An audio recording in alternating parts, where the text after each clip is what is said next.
আসসালামু আলাইকুম রহমতুল্লাহ। সবাইকে চলে আসলাম আজকে আমার কবুতরের লফটের নতুন একটা ভিডিও নিয়ে। তো মাশাল্লাহ, প্রথমে আপনারা আমার কবুতরগুলোকে দেখতে পারতেছেন। তো আমার সবগুলো কবুতর ছাড়া নেই, কারণ হচ্ছে তারা তাদের কাজে ব্যস্ত আছে।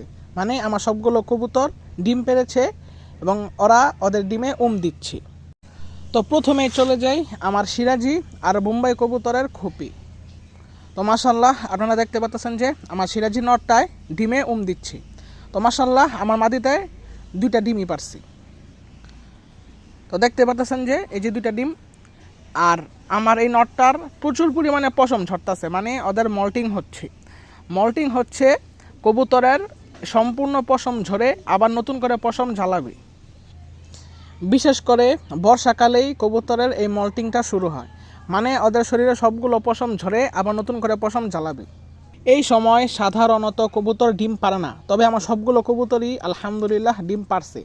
আমি মনে করছি আমার কোনো কবুতর ডিম পারবে না, মানে আমার কোনো কবুতরেরই ডিম পাড়ার হাবভাব ছিল না। তো যাই হোক, ডিম যেহেতু পেরেই দিছে, আর আমার সবগুলো কবুতরের ডিম আলহামদুলিল্লাহ জমে গেছে, মানে ভিতরে বাচ্চা হয়ে গেছে। কবুতরের মল্টিংয়ের সময় যেটা মেইন, মানে যেটা আসল যত্ন, সেটা হচ্ছে যে কবুতর যদি ডিম পেড়ে থাকে সেই ডিম ফেলে দেওয়া। তো এখন যদি আমার কবুতরের ডিম যদি আমি ফেলে দেই, তাহলে একটা জীবন নষ্ট হয়ে যাবে, কারণ যেহেতু ভিতরে বাচ্চা হয়ে গেছে। তো এখন যদি এগুলো আমি ডিম ফেলে দেই, তাহলে একটা জীবনকে আমি মেরে ফেললাম। তো এত বড় পাপের ভাগিদার আমি হতে চাই না। যেহেতু ডিম পেড়ে দিচ্ছে থাক, আর আমার প্রত্যেক জোড়ার মধ্যে ধরেন যেটার নরের মল্টিং হচ্ছে মাদির হয় নাই, বা মাদির হচ্ছে নরের হয় নাই, তো এই জন্য আর কোনো সমস্যা নেই। আর মল্টিং হলে সাধারণত ডিম জমে না বা ভিতরে বাচ্চা হয় না। যেহেতু আমার দোনোটা ডিমে বাচ্চা হয়েছে, তো আমার কোনো চিন্তা নাই। এখন শুধুমাত্র ওদের কোর্সটা আমি চালাবো। আর আমার কবুতরের মল্টিং হওয়া সত্ত্বেও যে ওদের ডিমে বাচ্চা হয়েছে, সেটার মূল কারণ হচ্ছে ওদের আগে থেকেই জিঙ্ক আর ক্যালসিয়ামের কোর্স করানো ছিল। এজন্যই আমার কবুতরের ডিমে বাচ্চা হয়েছে, আর ওদেরও কোনো অসুবিধা হয় নাই।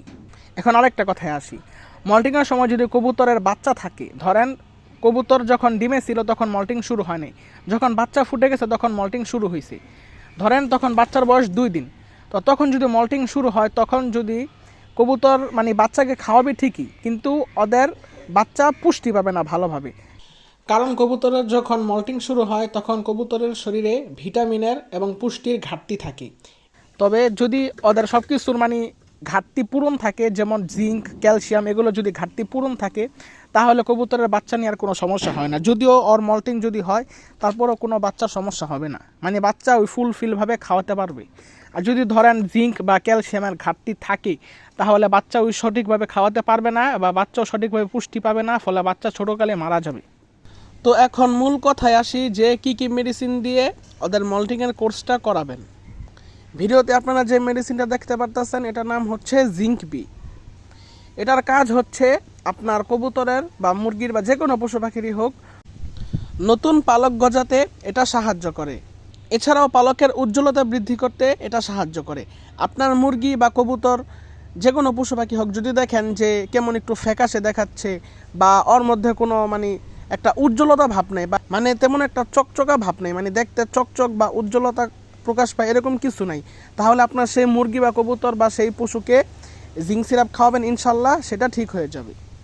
আর এইটাই হচ্ছে মল্টিংয়ের মূল একটা মেডিসিন। আপনারা এখন আমার হাতে যে মেডিসিনটা দেখতে পারতেছেন, এটা হচ্ছে 200 মিলির মেডিসিন, আর এটার দাম হচ্ছে 100 টাকা। এছাড়াও বাজারে 100 মিলির জিঙ্ক সিরাপ আছে, সেগুলোর দাম হচ্ছে 50 টাকা। আপনারা চাইলে সেগুলোও কিনতে পারেন। এবং আমি যেহেতু কবুতর এবং মুরগি দুইটাই পালি, তো আমার বড় সাইজেরই একটা মেডিসিন দরকার। আপনারা চাইলে সেগুলো কালেকশন করতে পারেন। মল্টিংয়ের সময় যেহেতু কবুতরের সব পশম পড়ে যায় এবং নতুন পশম যখন গজায়, তখন এই জিঙ্ক সিরাপের গুরুত্বটা অনেক বেশি। যখন সেই পালকটা পরিপূর্ণভাবে বড় হয়ে যাবে, তখন দেখবেন যে এই পালকটা অনেক বেশি তেলতেলা ভাব বা অনেক বেশি চকচকা ভাব থাকবে, মানে অনেক উজ্জ্বলতা প্রকাশ পাবে, আর দেখতেও মাশাআল্লাহ অনেক সুন্দর হবে। এটাই হচ্ছে মূলত জিঙ্ক সিরাপের কাজ। এছাড়াও জিঙ্ক সিরাপ ডায়রিয়ার প্রতিরোধে সাহায্য করে। তারপরে আপনারা যে মেডিসিনটি দেখতে পারতেছেন, এটার নাম হচ্ছে ক্যালপ্লেক্স। এটা হচ্ছে মূলত ক্যালসিয়াম। কবুতরের যখন সম্পূর্ণ পালক পড়ে যায়, তখন কবুতরের শরীরে ক্যালসিয়ামের মারাত্মক ঘাটতি দেখা দেয়। তখন যদি এই মেডিসিনটা দেন, ইনশাল্লাহ আপনার কবুতরের ক্যালসিয়ামের ঘাটতি পূরণ হয়ে যাবে। এই ক্যালপ্লেক্স 1 লিটারে 2.5 মিলি দিবেন, আর জিঙ্ক সিরাপ 1 লিটারে 2 মিলি দিবেন। জিঙ্ক আর এই ক্যালসিয়াম দুইটা আলাদা আলাদা দিবেন।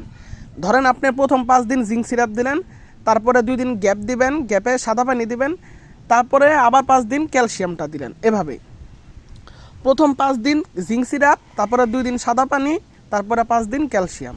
এভাবে কোর্স করলে ইনশাল্লাহ আপনার কবুতর আর কোনো সমস্যা হবে না। আর এটার দাম হচ্ছে 130 টাকা। তো যাদের কবুতর অল্প তাদের জন্য এটার একটা সলিউশন আছে। স্ক্রিনে আমি দুইটা ট্যাবলেটের নাম লিখে দিচ্ছি, একটা হচ্ছে ক্যালবো 500 আর একটা হচ্ছে ক্যালটেট। তো এটা মানুষের ফার্মেসিতে পাওয়া যায়। ক্যালবো 500 হচ্ছে 40 টাকা পাতা, আর ক্যালটেট হচ্ছে 10 টাকা পাতা। এখন জায়গা ভেদে দাম বেশি হতে পারে, কমও হতে পারে। তো যদি আপনারা ট্যাবলেট দিয়ে ক্যালসিয়ামের কোর্স করাতে চান, তাহলে ক্যালবো 500 যদি কিনেন, এটা আপনার বিকালে অর্ধেক, একটা ট্যাবলেটকে অর্ধেক করে বিকালে খাওয়াই দিবেন। সেদিন আবার জিঙ্ক সিরাপ দিবেন না। এভাবে টানা 5 দিন খাওয়াবেন। আর ক্যালটেট যদি খাওয়ান, তাহলে একটা ট্যাবলেট বিকালবেলা খাওয়াই দিবেন। এভাবে 5 দিন চলবে। সেদিনও কোনো জিঙ্ক সিরাপ দিবেন না, সেদিন শুধু সাদা পানি চলবে।